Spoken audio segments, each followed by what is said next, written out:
সুইজারল্যান্ডে যুক্তরাষ্ট্র ও ইরানের মধ্যকার উচ্চ পর্যায়ের বৈঠক নানা নাটকীয়তা আর তীব্র উত্তেজনার পর ইতিবাচকভাবে শেষ হয়েছে।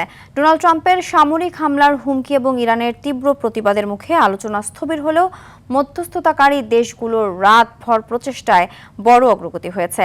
দুই পক্ষই আগামী 60 দিনের মধ্যে একটি চূড়ান্ত শান্তি চুক্তিতে পৌঁছানোর রোডম্যাপ তৈরি করতে সম্মত হয়েছে। বিস্তারিত আজহার স্বপ্নিলের রিপোর্টে। সুইজারল্যান্ডে মার্কিন ভাইস প্রেসিডেন্ট জেডি ভান্সের নেতৃত্বে দ্বিপাক্ষিক এই আলোচনা শুরু হয়। বৈঠক চলাকালেই আমেরিকার ফক্স নিউজে প্রেসিডেন্ট ট্রাম্পের একটি সাক্ষাৎকার প্রচার হয়, যেখানে তিনি হরমুজ প্রণালী দখল ও বোমা হামলার হুমকি দেন।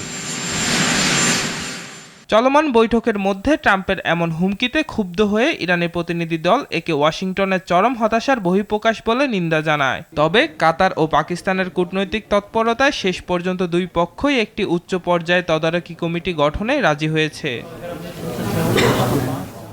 বৈঠকে ইরানের জব্দ করা সম্পদ অবমুক্ত এবং তেল বিক্রির উপর নিষেধাজ্ঞা প্রত্যাহারের বিষয়ে বড় অগ্রগতি হয়েছে। বিশ্ববাজারে তেলের দামের অস্থিরতা কমাতে হরমুজ প্রণালী দিয়ে নিরাপদ বাণিজ্য জাহাজ চলাচলের বিষয়েও সমঝোতা হয়েছে। আলোচনার টেবিলে লেবানন সংঘাত বন্ধের বিষয়টি ছিল অন্যতম বড় শর্ত।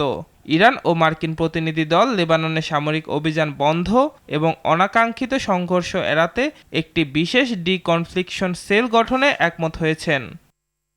এদিকে ট্রাম্পের হুমকির প্রভাবে বিশ্ববাজারে ব্রেন্ট ক্রুড তেলের দাম 1.35% বেড়ে ব্যারেল প্রতি $81 ছাড়িয়েছে। ফলে এই চুক্তি মার্কিন বাজার ও বৈশ্বিক জ্বালানি খাতের জন্য অত্যন্ত গুরুত্বপূর্ণ হয়ে উঠেছে। আপাতত রাজনৈতিক উত্তেজনা কমলেও চুক্তি বাস্তবায়নে পরমাণু কর্মসূচি ও লেবানন যুদ্ধ বন্ধের মতো বড় চ্যালেঞ্জ রয়ে গেছে। তবে মূল সংকট সমাধানে চলতি সপ্তাহের বাকি দিনগুলোতেও সুইজারল্যান্ডে টেকনিক্যাল বৈঠক চলবে। আজহার স্বপ্নিল, RTV।